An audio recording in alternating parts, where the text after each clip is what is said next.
নাই, তলহাকে দাফন করা শেষ হয়ে গেছে। এমনাইতে আমার মায়ার নবী তলহার আব্বাকে জিজ্ঞাসা করে, তলহার আব্বা, আমি পয়গম্বর কি বলে গিয়েছিলাম? তোমার তলহাকে আমি গোসল করাবো, কাফন পরাবো, জানাজা পরাইয়া দাফন দিব। আমার ভাইরা, তলহার আব্বা আল্লাহর পয়গম্বরকে ডাইকা বলেন, নবীজি গো, আপনাকে কেন সংবাদ দেই নাই?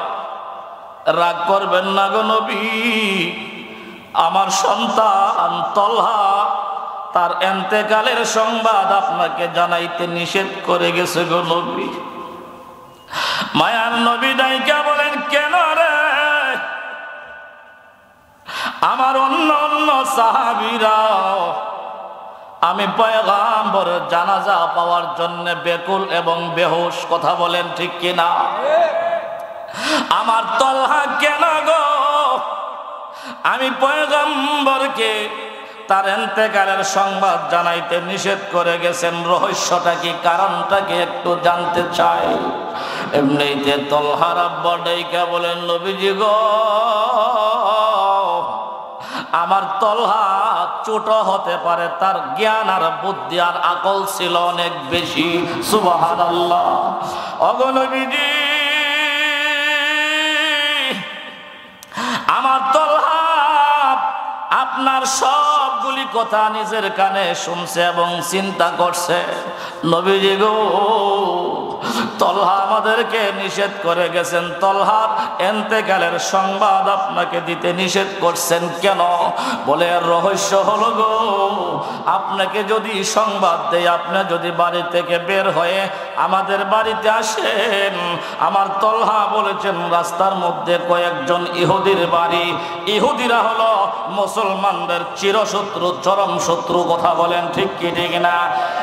মুসলমান বর্তমানেও ইসরায়েলি হায়নারা গোটা পৃথিবীর মোমেন মুসলমানের শত্রু এবং দুশ্মন, কথা বলেন ঠিক কিনা? এরে মুসলমান, আজকে ফিলিস্তিনের জমিনের দিকে তাকায়া দেখেন, কত ইতিম বাচ্চারা রে মা হারা বাবা হারা হইয়া মা মা বলে ডাকে, কেউ তাদের ডাকে সাড়া দেয় না, আব্বু আব্বু বলে ডাকে, কেউ সাড়া দেয় না। পৃথিবীতে এমন কোনো অভিভাবক নাই রে, এই শিশুগুলির গার্জিয়ান বলতে কেউ নাই। হাজার হাজার ইতিম বাচ্চা, মা শহীদ হয়ে গেছে, বাবা শহীদ হয়ে গেছে, ঘর বাড়ি সবগুলি ধ্বংস করে দিয়েছে। ওই বাচ্চাগুলি মরুভূমির ভিতর দিয়া হাঁটে, তাদের পৃথিবীর কোনো আর শক্তি নাই, অভিভাবক নাই রে নাই। আমার আল্লাহ বলেন, দুনিয়ার মানুষ তাদের কেউ না থাকলেও আমি আল্লাহ কিন্তু তাদের সাথে আছি। আল্লাহর পয়গম্বর আমার তলহা বিবেক খাটাইয়া চিন্তা করে দেখছে, আমরা যদি আপনাকে সংবাদ দেই গো, আল্লাহু আকবার, আল্লাহর মাহবুব, আল্লাহর মাশুক নিজে চলে গেলেন তলহা ছোট্ট সাহাবীকে দেখার জন্যে। আমার ভাই গিয়ে নবীজি যে হালত দেখলেন, হযরত তলহার হালত বেশি ভালো না। তলহার যে হালত, নবীজি বুঝতে পারছেন তলহার বেশি সময় বাঁচবে না, বাঁচবে না। মুসলমান, আল্লাহ নবী হযরতে তলহার আব্বাকে ডাইকা বললেন, এই তলহার আব্বা, আপনার আমানত, আপনার তলহাকে যদি আল্লাহ উঠায়া নিয়ে যায়, আপনার কোন আপত্তি আসেনি?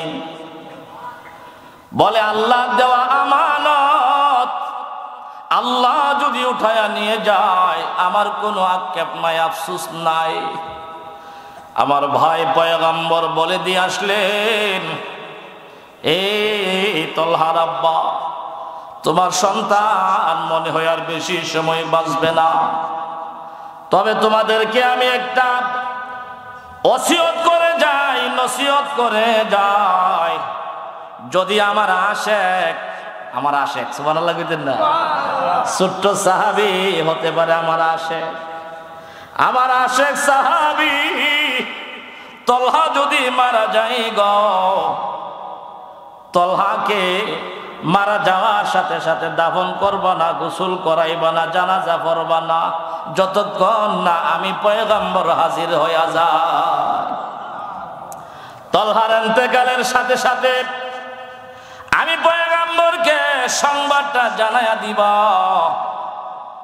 আমি পয়গম্বর নিজে আসব, তলহাকে আমি পয়গম্বর নিজের হাতে গোসল করাবো, তলহাকে আমি পয়গম্বর নিজের হাতে কাফন পরাবো, তলহাকে আমি পয়গম্বর জানাজা দিব। আমার আশেক রাসূল তলহাকে আমি পয়গম্বর কবরের ভিতরে রাখবো। আমার ভাই, এই লোকটার মর্যাদা আমার আল্লাহর কাছে কত বেশি।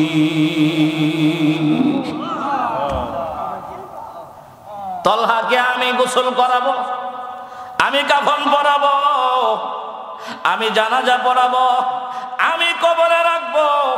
এ মুসলমান, আমার মায়ার নবী তলহার উপরে কত সন্তুষ্ট হয়ে গেছে। একটা শব্দ বলছিল, নবী গো ইন্নী উহিব্বুকা, আমি আপনাকে ভালোবাসি। কথা বলেন ঠিক কিনা?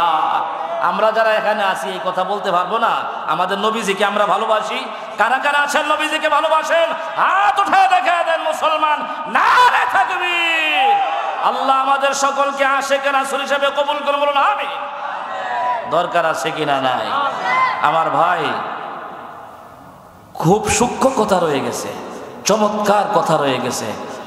তলহার ব্যাপারে নবীজি বললেন, সে মারা গেলে আমার সংবাদ দিবা। নবীজি ঘর থেকে বাহির হয়ে যখন রওনা দিছে,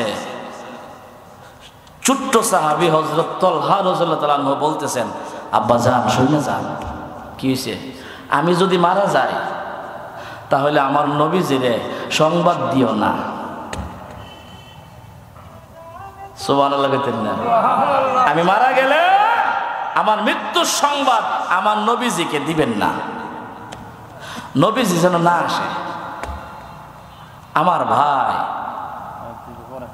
তলহা বাবারে হাতে ধরে বলছেন যে আমি মারা গেলে আমার মৃত্যুর সংবাদ নবীজিকে কিছুতেই দিবেন না। ও মুসলমান, তলহার আব্বা তলহাকে জিজ্ঞাসা করে, আরে বেটা, নবীজি বলে গেছেন নবীজিকে সংবাদ জানানোর জন্য নিজে আসবে, তোমাকে গোসল করাইবে, কাফন পরাইবে, দাফন করাইবে, জানাজা পরাইবে, এর চাইতে সুনসিব আর কি হইতে পারে? তুমি না করো কেন? আহা, তুমি না করো কেন? বুঝতেছেন আপনারা?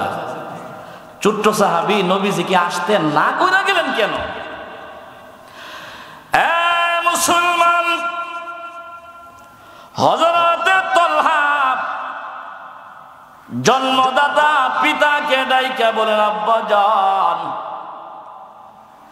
আমার মায়ার নবীজি গো, পয়গম্বর বাড়ি থেকে আমাদের বাড়ি পর্যন্ত আসতে কয়েকটা ইহুদির বাড়ি পড়ে। ইহুদিরা হইল পয়গম্বরের দুশমন। আমি যদি রাত্রে মারা যাই গো, আর আমার মৃত্যুর সংবাদ শুই না, আমার মায়া নবী যদি আমাকে দাফন করার জন্য, জানাজা দেওয়ার জন্য রওনা দেয়, আর ইহুদিরা যদি আমার পয়গম্বরকে আক্রমণ করে গো, আমি হাসরের মাঠে আল্লাহর সামনে কেমনে মুখ দেখাবো?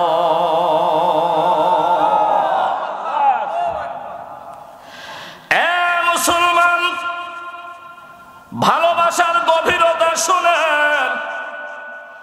তলহা তার আব্বাকে ডাইকা বলেন, আব্বাজি, আমার মৃত্যুর সংবাদ আমার পয়গম্বরকে কেন দিবেন না? আমার নবী বাড়ি থেকে রওনা দিয়ে আসার সময় প্রতিমধ্যে ইহুদির বাড়ি। যদি ইহুদি আমার নবীর আক্রমণ করে গো, আর হাসরের মাঠ কায়েম হয়ে যায়, হাসরের মাঠে আমার তলহারে ডাক দিয়া বলেন, তলহা তোমার জানাজায় যাওয়ার সময় আমার পয়গম্বর আহত হয়েছে, আমি আল্লাহর সামনে মুখ দেখাতে পারবো না গো, এই কারণে আমার নবীজি যাতে কষ্ট না পায়, এই কারণে আমার মৃত্যুর সংবাদ আমার নবীজিকে জানানো যাবে না।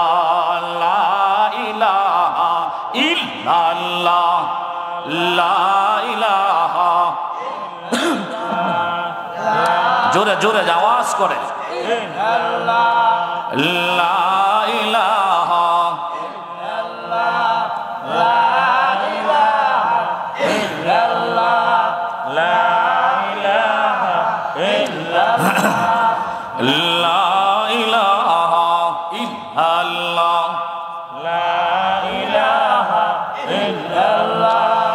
আসমান জমিন গায়রুল্লাহ, পাহাড় পর্বত গায়রুল্লাহ, আমার মাবুদ শুধু এক আল্লাহ, কাহলা ইলাহা ইল্লাল্লাহ, লা ইলাহা লা ইলাহা লা ইলাহা ইল্লাল্লাহ মুহাম্মাদুর রাসূলুল্লাহ। মহব্বতে পড়েন সাল্লাল্লাহু আলাইহি ওয়াসাল্লাম। আমার ভাইরা, তলহার মৃত্যু হয়ে গেল। ছোট্ট সাহাবী হযরতে তলহার আব্বা মায়ার নবীর সংবাদ দেই নাই। তলহাকে গোসল করানো হলো গো, তলহাকে কাফন পরানো হলো, জানাজা দেওয়া হলো। জানাজা নামাজ পড়াইয়া হযরতে তলহাকে দাফন করা শেষ হয়ে গেল। আমার মায়ার নবী কেমনে যেন সংবাদ পাই রে, আমার ছোট্ট আশেকে রাসূল তলহা আর জমিনে নাই। তলহা দুনিয়া থেকে বিদায় হয়ে গেছে। আমার ভাই, আল্লাহর পয়গম্বর তলহার ইন্তেকালের সংবাদ শুনিয়া দৌড়ায় আসলেন তলহার বাড়িতে। আসিয়া দেখে তলহার লাশ